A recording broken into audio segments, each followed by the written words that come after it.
Tim, Business Solutions Consultant Lead for Symtrax. Thank you, sir.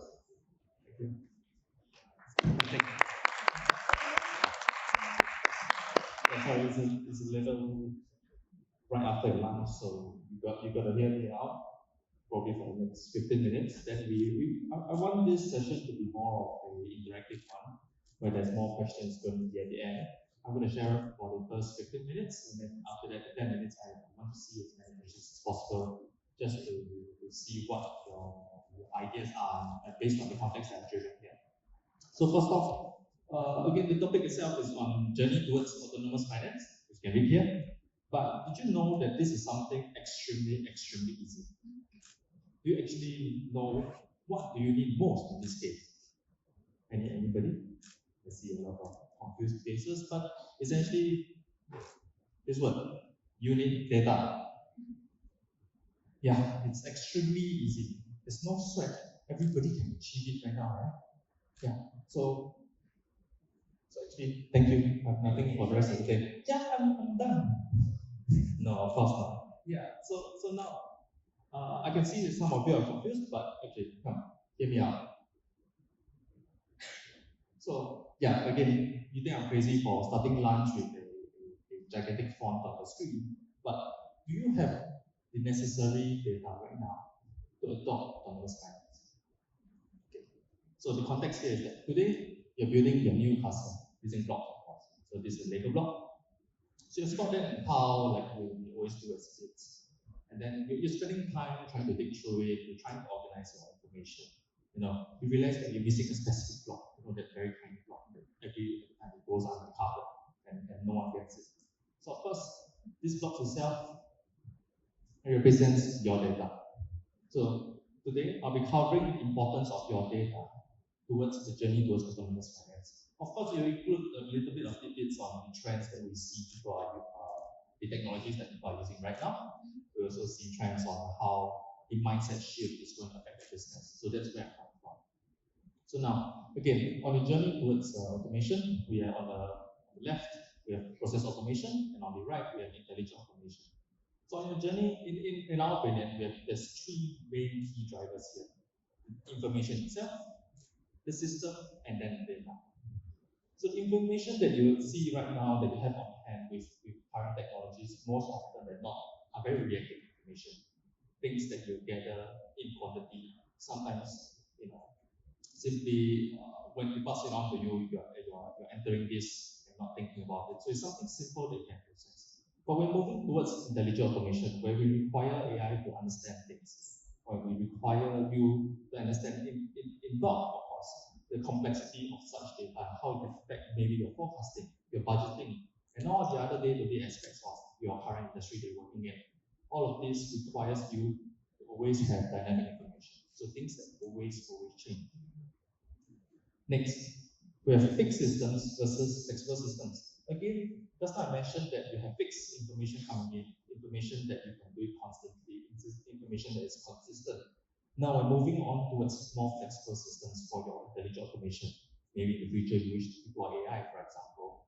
You must ensure that this data information can be retrieved, maybe stored somewhere. Maybe today you're not deploying AI. In the future you might, but you need that data. So as such, your system must be flexible enough to be able to achieve this goal. And lastly, of course, standard data. Maybe you're talking about OCR, maybe your system wish to be integrated into more feature regions, or sorts of this and that. You must ensure that now you're able to enable yourself to accept dynamic data. So what sort of things are dynamic data? So this we'll explore more. So this is in English, it's basically, or rather from a strategic perspective, this data that can enable you to make better strategic decisions. So we'll slowly cover why is this word dynamic being used so much? It's dynamic information, dynamic data. So a very, very, very simple example. So data extraction. So today, unlike OCR document extraction, and are you able to ensure that the OCR is always able to pick up the type of information that you want, or rather the type of info that you want? You have to ensure that if you have 100 vendors with 100 different formats, you have to ensure that you have that 10,000 different designs ready and available for you. Can your system dynamically handle this? Next, the format of information. Every single format has its format. It's done this further. Yeah, every single type of form has a format, and can your system currently handle all of them? Or do you need that one specific person to be placed down and ensuring that this is possible? Next, we have new data handling. In the future, I think in the coming 2 years, e-invoicing requires you to adopt a method where you can connect to your tax authority. Are you now ready to handle that new line of codes that's coming in, that retrieves your tax information, your withholding tax, and all that sort of things? Are you ready for it? Can you handle it instantly? And lastly, of course, new methods of data. Where today, because in our experience itself, mainly, for example, in the Indian market, because it's the reason why I bring up India is because they have already adopted invoicing, and it's very similar where private tax authorities come back and forth. They, for example, uses QR code as well as a very long text information. And we need to retrieve information from them. Can your system currently handle that? So in general itself, coming back to from a strategic standpoint, we need to ensure that this investment of ours lasts throughout the future. Okay. So now I'm just going to highlight 3 separate pitfalls that we have seen in our experience. So number 1, so inability to capture the right information. You will never be able to tell what is the right information for you. Today, you will always run into the problem where, hey, I need this last information. Do I have it ready? Or maybe when I integrate it entirely into the system, and you realize that I needed more information, and you're always back and forth. It's a constant back and forth situation. So, as such, that's why perhaps more data is better. You would then at least have a starting point to understand more and allow for better insights in the future. For example, fixed assets itself. So I just wanted to bring up fixed assets because, for example, machinery depreciation versus your cost of repairs. Right now, how comfortable are you telling me that at the rate at which your machinery is depreciating, are you able to tell that the cost of repair is going to still make your machinery work? And how comfortable are you saying that I should throw it away now because it's going to cost me more in the next year, and I should actually buy a brand new one? It's more worth it that way. Some of these little, I would say, small day-to-day operational insights is something that we wish for people to actually take into mind and expand a little bit more, branch out a little bit more knowledge for your team members, for example. Next, selecting the right strategy for constant growth. The landscape is always changing. For example, in invoicing, maybe tomorrow they launch another backball-based invoicing that requires, I'm not sure, your AR to be automated, for example. There is need for constant development. Can your current investments adapt to it? Or do you need to adopt something now that on existing investments to push it further? This is where we're talking about process innovation itself. So particularly internal and customer experience. Because internal understanding ground data, this is something that's extremely important to ensure that you are up to date on your current situation of your investments, current situation of your business, and then also how you proceed your business to achieve your business performance, or rather better business performance. And from there, you will then be able to determine your next steps. Yeah, so lastly, of course, this is no secret that somewhere, somehow, there is somebody that is actually resisting such a technological change. So it is no secret that every single technological investment will cost money. But the question is, how much value does this bring into the business? And the next one is, when is it feasible to bring into the business?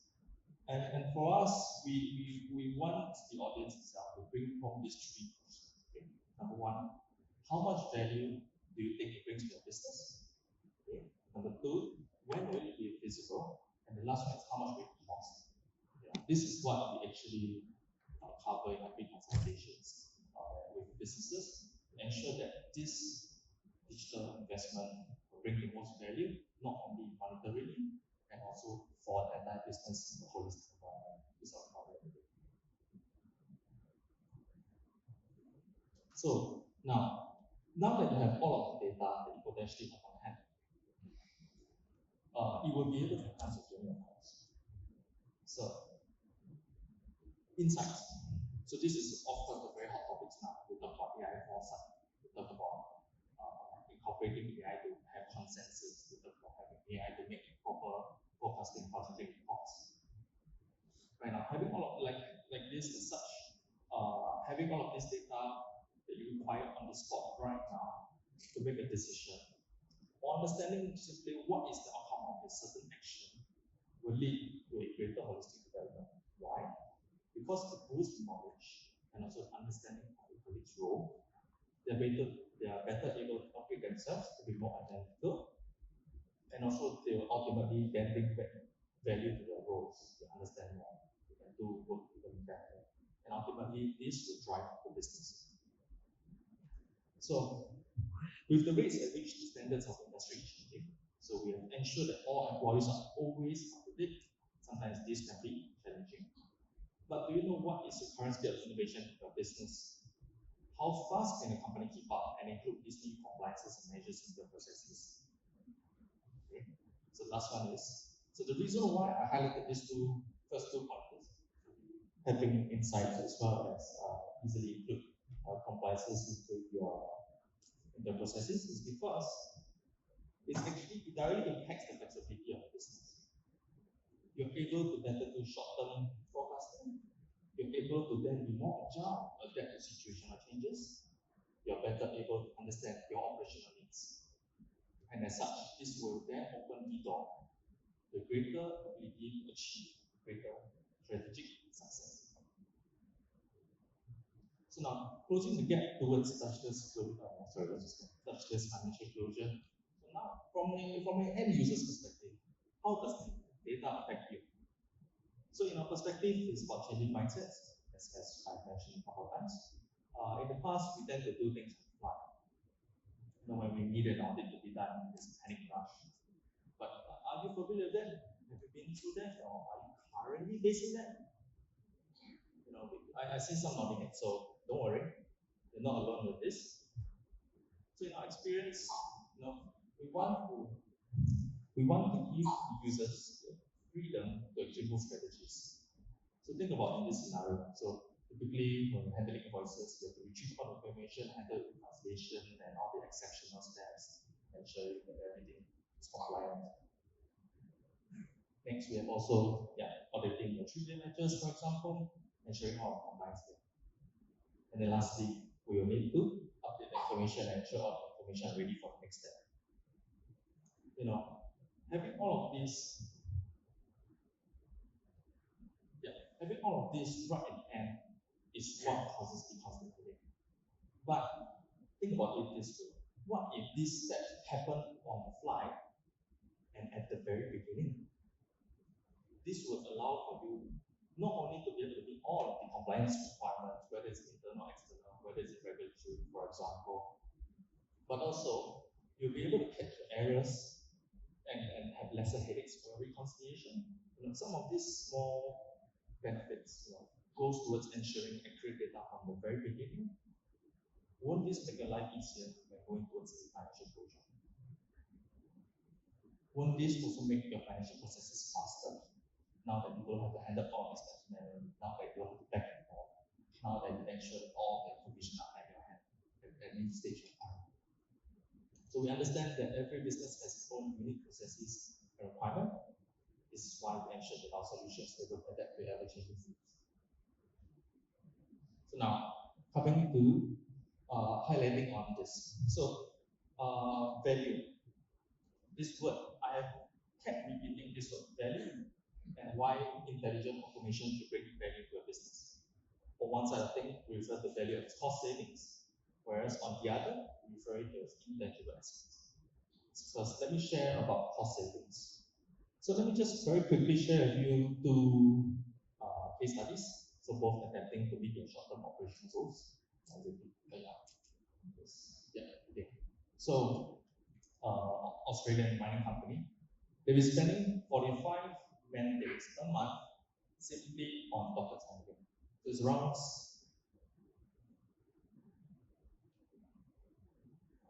Okay, never mind. I wanted to remove that one. Okay, yeah. So around 7,200 documents a month, roughly equating, if you take the general, their hourly rates and so on, it equates to about 297 million a month in terms of rupiah. And in under a year, in fact, in under 6 months, in fact, we've done a calculation. They already achieved double its value for its investments. So secondly, we have Thermal one. So they were doing for an Australian one company, they're doing a large bulk amount of documents. Whereas for Thermal Hanwha, they only gave me one document that required a load of steps.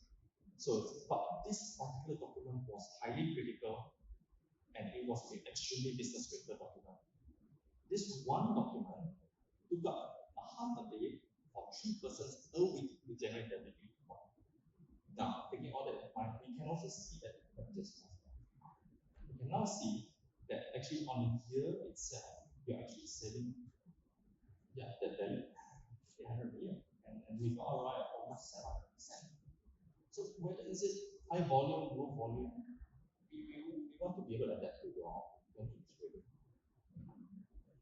Coming back to, let's see this. So what benefits and the skill set of the team driving our business? So just now I referred to intangible assets. What was I referring to? Of course, is the skill sets of your team. With the time saved from doing low value adding tasks, maybe data entry, maybe today you could have clicked that ledger 100 billion times just for you to find that one entry reference, or maybe just simply doing data matching and so on. You should always be looking at redeployment. So redeployment was high value critical task. So forecasting, planning, and analysis. Just now I mentioned about daily insights, I mentioned about having the right data. All of this allows team members to now, on their own, be able to analyze. Of course, we are not looking at those high-level business critical decisions that they can make. Or of course, they can now understand the value of their role, understand how much their actual actions make a difference to the business. So again, it's shifting the mindset from just doing to now being more visionary. So let's take an example. For example, let's say cash payment. Perhaps today, you have way too many, and you constantly pay there. We all know, the audience, we all know that this could lead to a horrible customer experience. Then they have to think for themselves, if I were to prioritize, if I were to shift some of these payments to get better payments faster, or maybe working with the bank directly, and so on. So doing these little extra steps goes towards ensuring now a greater supply experience. Or maybe cash collection processes and how this can affect your overall operational goals. This financial planning and forecasting will then finally be incorporated into the everyday mindset of the team members. So again, it's always the quality staff that makes the quality business. Okay, no matter. So what can your business do to greater? Now we talk about enhancing the staff numbers. Now what about the business itself? The business itself can actually create an environment where not only does employee grow, but now enhance that growth. Wouldn't we all want that? So how is this actually done? Through a company initiative or strategy. So let me give you some context. So being able to actually tell on the ground what's happening on the ground operationally is never an easy task. So as such, one can only hope that your team members will be able to share all accurate information and enter all accurate information. So with this context in mind and new mindset being that we believe that team members can now be more observant and as such contribute to a greater understanding of the environment and to create a force of value. So again, promoting internal empowerment. So now, this environment we talked about. So one perspective on it was ability to speak about issues or process innovation itself actually key goes with the growth. So just now I shared with you those two contacts in mind, able to share, ensure that they always have things for you. So as leaders, you want to build stronger support, but also understand everything more fully. Whether it's in strategic goals, being aligned all partners, whether this particular image, whether everything is happening according to plan. With initiatives such as team involvement and participation, the theory itself basically mentions that you have to involve, whether it's internal parties, external parties, to ensure that you have a whole load of data to understand where you're currently at of the strategies at any one point. And also, this, of course, is a little bit, it might come across as being uncomfortable, letting more people have a little more understanding of the entire environment, incorporating more people into a decision making, for example. But of course, this itself ensures that you now have that everybody is very aligned, or rather people are better aligned to ensure that your strategic goals are being communicated across better, ensure that everybody is being aligned, and as such, you can feel safe, or rather feel safer that there is more than one person looking out for the future of the business. Now, this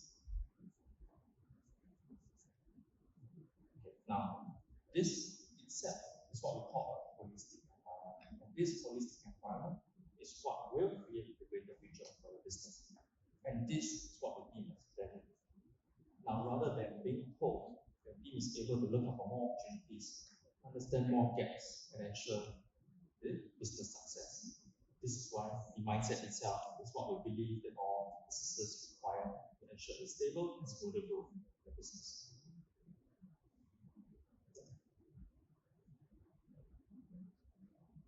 So some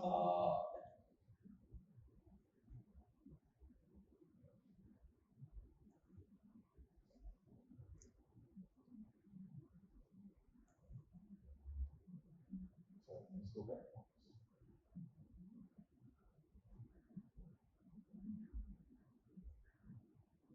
Okay.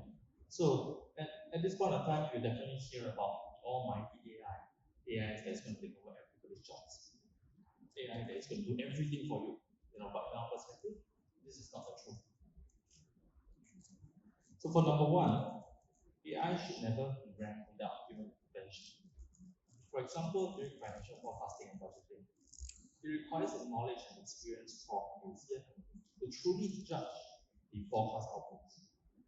You will be better able to identify risks, align this plan with other strategic goals, or even other goals from other departments, for example, and even challenge the assumptions that people put out. Only the CFO will have a full understanding of the business financial position and to make a proper decision. In this case, where it requires experience, it requires that sort of knowledge, is something that we envision AI is able to assist in, but not replace.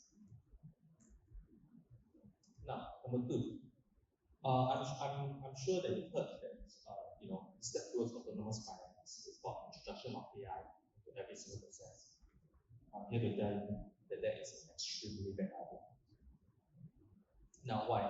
Because of building an AI, it's not only talking about having all the data to train the data set. It's talking about having the proper data center to enable it. It's ensuring that you have all of the people that can support it if it goes haywire, and all this sort of running costs.